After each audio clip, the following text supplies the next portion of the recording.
How's it going, YouTube? My name is Ari, and welcome back to Blue Lion Finance, a channel solely dedicated to investing in my very own personal journey to amassing $100,000 with my Vanguard brokerage account. If you've been following along in the stock market, or even right here in the Blue Lion Finance channel, you'll have noticed that the stock market has been gaining a ton of momentum rather recently. Now, that was all initiated after the Federal Reserve made their chess move last week to begin to hike interest rates that delivered through on a ton of confidence to investors across the board that the Federal Reserve is going to be here to fight inflation to the very end. My personal account took very well to that news. It jumped by another $1,841.99, where it is now above the $90,000 mark, making for a brand new record high, sitting at $90,035.48 on the day, and bringing me right into today's video, in which I want to talk about why I'm actually not buying any stocks whatsoever.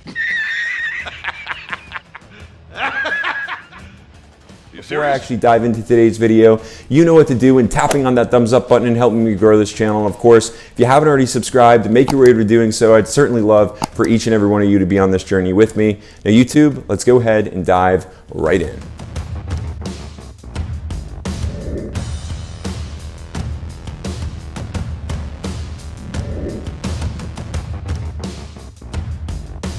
Alright, YouTube, so usually I'm making videos about the 5 dividend stocks that you can double down on right now and invest into for the long run, or the stocks that I'm watching.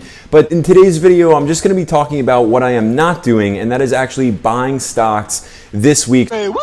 So I want to share with you why exactly I've made that decision and what exactly I am doing, which is solely just watching the market and how everything is about to unfold. I'm a huge advocate for following through on Warren Buffett's advice, in which he says to be greedy when the markets are fearful and fearful when the markets are greedy. And right now at this point in time, the markets are certainly greedy with all of this momentum being built. All eyes are on the Federal Reserve and the interest rates and what exactly they're doing after last week Jerome Powell came out and announced this. Federal Reserve, we are strongly committed to achieving the monetary policy goals that Congress has given us: maximum employment and price stability.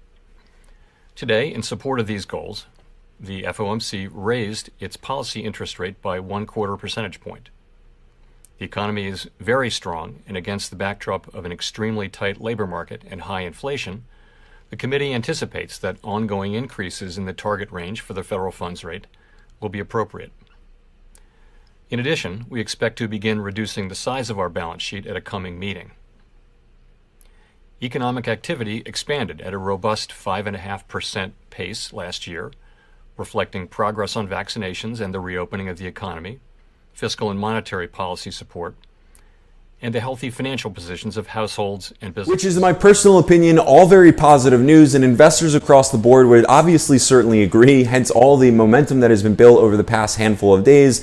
Now, what's most important to understand is how exactly the Federal Reserve fighting inflation is going to come into play, because while yes, we haven't seen these high levels of inflation in over 40 years, and investors are certainly looking for the Federal Reserve to double down and fight inflation, bring that inflationary rate down, what we need to see is a slow and methodical approach to fighting inflation. Otherwise, if the Federal Reserve acts too quickly, too aggressively, and too soon, the investor is going to be spooked and we're going to get a pullback in the market. At least those are my personal predictions, and I certainly can foresee that coming, because Jerome Powell just announced that the Federal Reserve just may be hiking those interest rates a little bit more aggressively, doing so by 0.5 percentage point.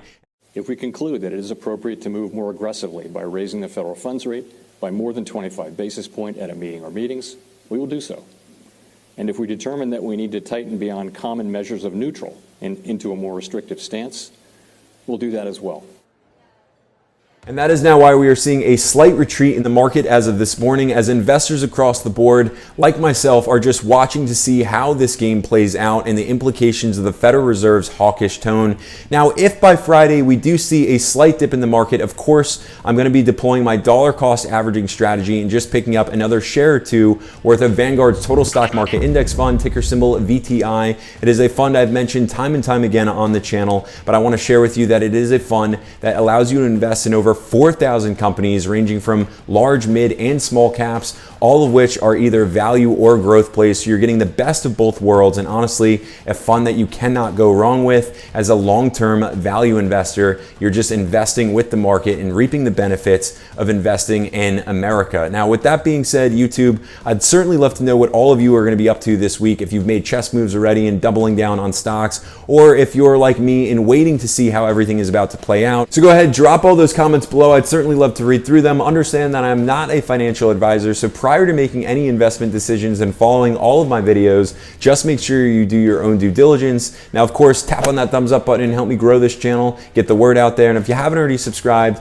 make your way over to doing so. I want each and every one of you on this journey with me. Now, YouTube, until the next video, I will see you all there.